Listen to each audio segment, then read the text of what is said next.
हर हर महादेव। देवों के देव महादेव जी के चरण में प्रणाम करती हूँ, मेरा प्रणाम स्वीकार हो। माता गौरा पार्वती के चरण में प्रणाम करती हूँ, मेरा प्रणाम स्वीकार हो। गणपति ललनवा के चरण में प्रणाम करती हूँ, मेरा प्रणाम स्वीकार हो। सब गुरु भाई बहनों के चरण में प्रणाम करती हूँ, मेरा प्रणाम स्वीकार हो। माता पिता के चरण में प्रणाम करती हूँ, मेरा प्रणाम स्वीकार हो। गुरु भाई बहन, मैं एक कथा सुनाने जा रही हूँ। इस कथा को पूरा सुनिए और रहस्य जानिए।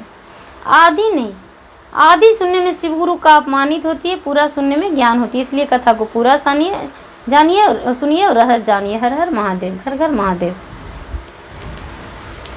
एक राजा थे, उनकी एक रानी थी और उनका एक बेटे थे। तो राजा साहब का जो बच्चा था वो धीरे धीरे बड़ा होने लगा। जब बड़ा हो गया तो राजा साहब अपने पुत्र को शादी बहुत धूमधाम से किए, बहुत धूमधाम से शादी किए और शादी करके अपने बहू को घर बसाए। बहू को घर बसाए तो बहू जो थी वो भगवान का पूजा करती थी, शिव गुरु का पूजा करती थी, शिव गुरु का पूजा करती थी प्रतिदिन। और पूजा करती थी तो उसके जो सास थे, ससुर थे, वो बहुत नाराज रहते थे, बहुत गुस्सा करते थे कि तुम क्यों पूजा करती हो, पूजा नहीं करो, पूजा तुम करती हो तो मेरा सारा धन नष्ट हो जाएगा। राजा बहुत गुस्सा करते थे, लेकिन फिर भी बहू पूजा करने को लिए नहीं छोड़ती थी। वो क्या करती थी कि पानी लाने जाती थी नदी के अरार पर, और नदी में पानी लाने जाती थी तो अरार पे एक शिव मंदिर था। उसी मंदिर में प्रतिदिन जल चढ़ा देती थी, जल चढ़ा देती थी, वहीं पर पूजा कर लेती थी, भगवान को आराधना कर लेती थी और घर आ जाती थी। घर आ जाया करती थी, किसी को पता भी नहीं चलता था कि हमको बहू पूजा करती है, पत्नी पूजा करती है, भगवान को जाप करती है। किसी को भी कोई पता नहीं चलता था। वैसा ही करते करते करते करते महाशिवरात्रि व्रत का दिन आया। महाशिवरात्रि व्रत का दिन आया तो ये नदी पर जल चढ़ा रही थी भगवान के मंदिर में, और जल चढ़ाते चढ़ाते इसे लगा कि भगवान को पहाड़ पे बहुत बड़ा मेला लगता है, मंदिर है और वहाँ मेला लगता है, वहाँ हम दर्शन करने जाएंगे। कोई ऐसा कह रहे हैं कि जाओ वहाँ। ये जो बहू थी राजा का, वो देखने लगी इधर उधर, तो देख रही है कि यहाँ पर तो कोई नहीं है। वो पानी लेकर घर आ गई पूजा करके और अपने सास से बोली, सासू माँ, हम शिवरात्रि के दिन जाएंगे शिव गुरु के मंदिर, पहाड़ पे मेला लगता है, मेला देखने जाएंगे और भगवान से दर्शन करेंगे। उनका जो सास थी वो उनको पिटाई करने लगी, पिटाई करने लगी और कहने लगी कि तुम जाओगी शिव मंदिर, ऐसा नहीं होने देंगे। जहाँ तू जाने को लिए कह रही हो पूरे दिन और रात का रास्ता है, नहीं जाने देंगे, मंदिर वहाँ नहीं जाओ। वो जो बहू थी वो कहने लगी कि ठीक है माता जी, हम मंदिर नहीं जाएंगे, कोई बात नहीं, आपको आज्ञा से ही हम सारा जगह जाते हैं, आप नहीं कहेंगे तो नहीं जाएंगे। लेकिन फिर भी उसके सास और ससुर दोनों मिलके और हाथ पैर बांध के और कमरे में बंद कर दिए, कमरे में बंद कर दिए। तो माता लक्ष्मी, सरस्वती और पार्वती तीनों बैठकर आपस में विचार कर रहे थे कि देखिए तो एक शिष्य है, भक्त है भगवान का, उसके अंदर में कितना लव है,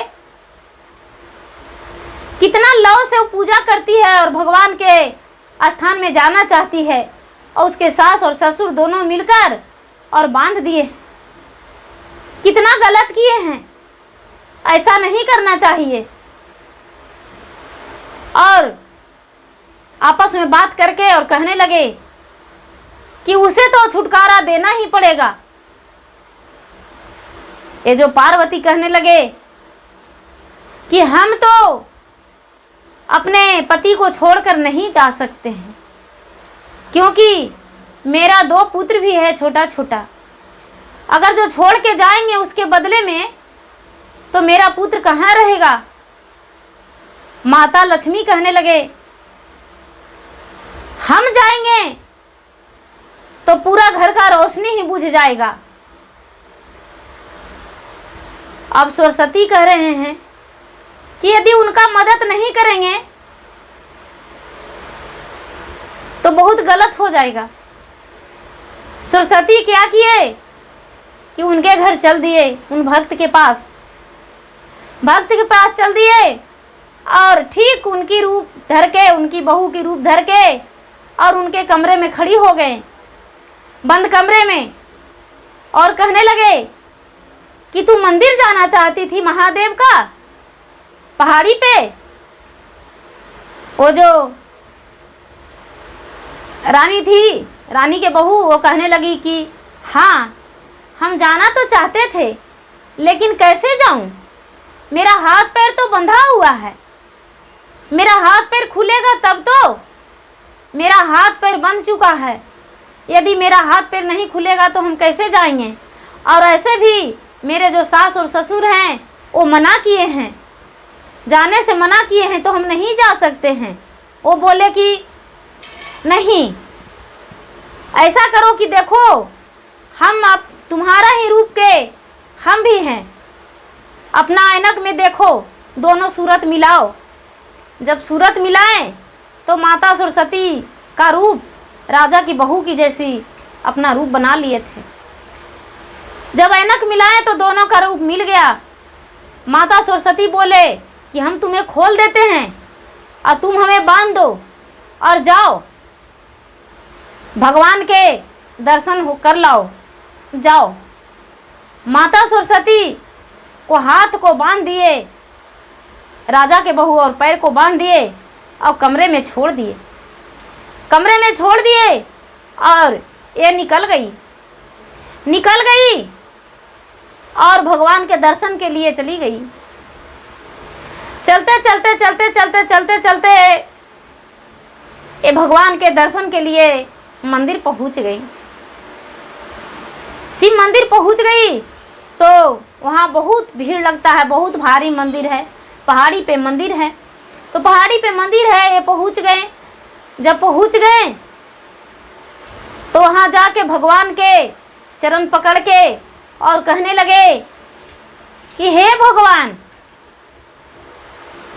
मेरा प्राण को अस्थाई कर दीजिए यहीं, आप में यदि शक्ति होगा तो मेरा जीवन अस्थाई कर दीजिए, हम घर नहीं लौट कर जाएंगे, क्योंकि मेरे सास और ससुर जो थे वो एक बंदी बनाकर रखते थे और हम नहीं चाहते हैं कि फिर से मुझे बंदी बनाकर रखें, इसीलिए मेरा प्राण को अस्थाई कर दीजिए, जीवन हरण कर लीजिए, हम अपने प्राण को त्याग करते हैं।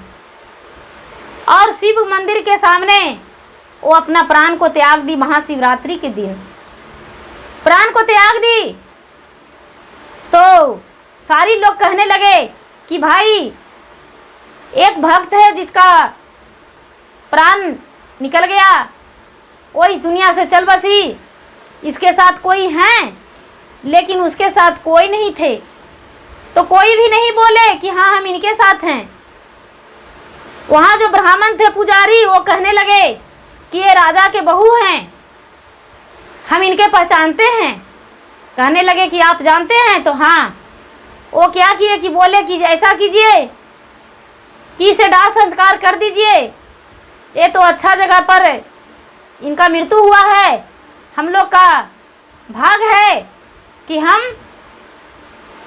इनका दाह संस्कार करेंगे। ये बहुत पुण्यमानी थी जो भगवान के स्थान में चली गई। वहाँ पर के लोग मिलकर उनका अंतिम क्रियाकर्म कर दिए। जब क्रियाकर्म कर दिए तो माता लक्ष्मी और माता पार्वती कह रहे हैं आपस में कि बहन सरस्वती तो फंस गई, सरस्वती तो फंस गई, अब राजा के बहू बन क्यों रहेगी, वो तो मर गई।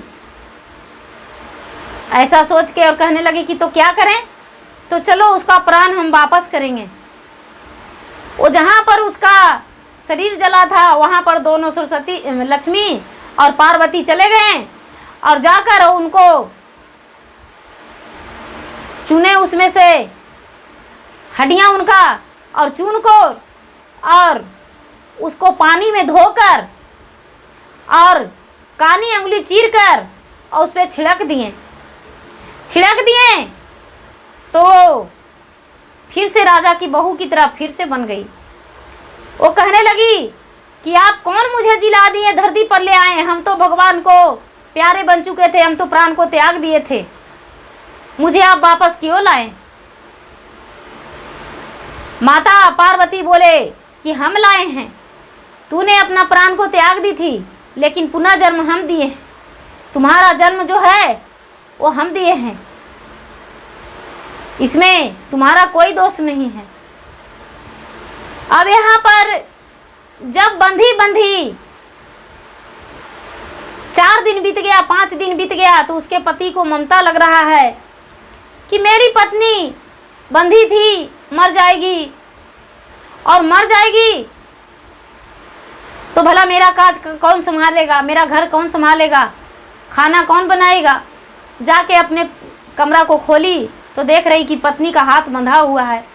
ये तो माता सरस्वती थे, तो पत्नी का हाथ बंधा हुआ, ये जो इनका पति थे वो खोल दिए, राजा के बेटा खोल दिए हाथ और बोले कि क्या आपको भूख प्यास नहीं लगा है। बोले महाराज मुझे तो बहुत भूख लगा हुआ है, तो चलो खाना बनाओ। माता सरस्वती राजा के घर में खाना बनाए, राजा के घर में खाना बनाए और खाना बना के और सबको भोजन कराएं। तो भोजन कराएं तो उनका भोजन से इतना सबका मन भर गया, इतना मन भर गया कि राजा और रानी कहने लगे कि हम तो बहू के झूठ मूठ की इतना उद्वास कर रहे थे, मेरी बहू का हाथों में तो अमृत बसता है, ये जो खाना दिया है वो तो कभी जिंदगी में हम खाए भी नहीं थे। मेरी बहू 4 दिन का भूखा और खाना बनाई है, कितना सुंदर खाना है, ये तो भगवान के भक्त हैं। ये जो राजा के बहू थी वो मसान घाट से चल दी और मसान घाट से चल दी तो आते आते उसका घर 5वां दिन बीत गया। और जब 5वां दिन बीत गया तो नदी के अरार पर पहुंचने वाली थी कि माता सरस्वती बोले अपने पति से और सास से कि ऐसा है कि हम आते हैं नदी से पानी लेकर, सारा काम तो घर का हो गया है, हम आते हैं नदी से पानी लेकर।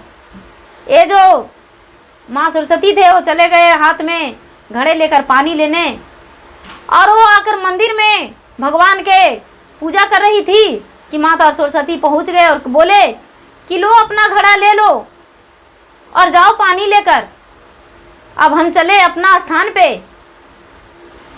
ये कहने लगे कि बहन जी आपने तो हमें बहुत मदद किए, आप इतना मदद किए कि जिसमें हम आप भगवान से दर्शन करके और लौट आए। ये बोलने लगे कि देखिए हम आपको मदद नहीं किए हैं और अपना रूप में माँ सरस्वती आ गए। माँ सरस्वती पुस्तक धारनी हंस की सवारनी जो थी, हंस की सवारी वाली माता, वो अपना रूप में आ गई।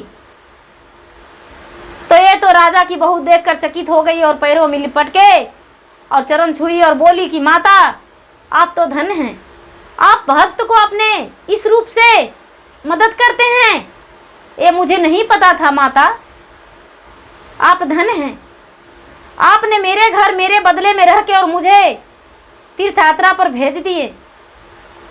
माता सरस्वती जो थे वो चले गए और ये पानी लेकर घर आ गई, पानी लेकर घर आ गई। ये जो सास थी वो बोली कि पानी लेकर आ गई बहू।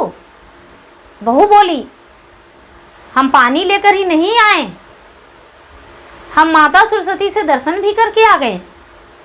इस बात को सास सुन लिए और ऐसा कह के बहू रसोई में घुस गई।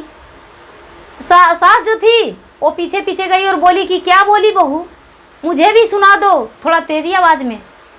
ये जो बहू थी वो बोली कि माता जी,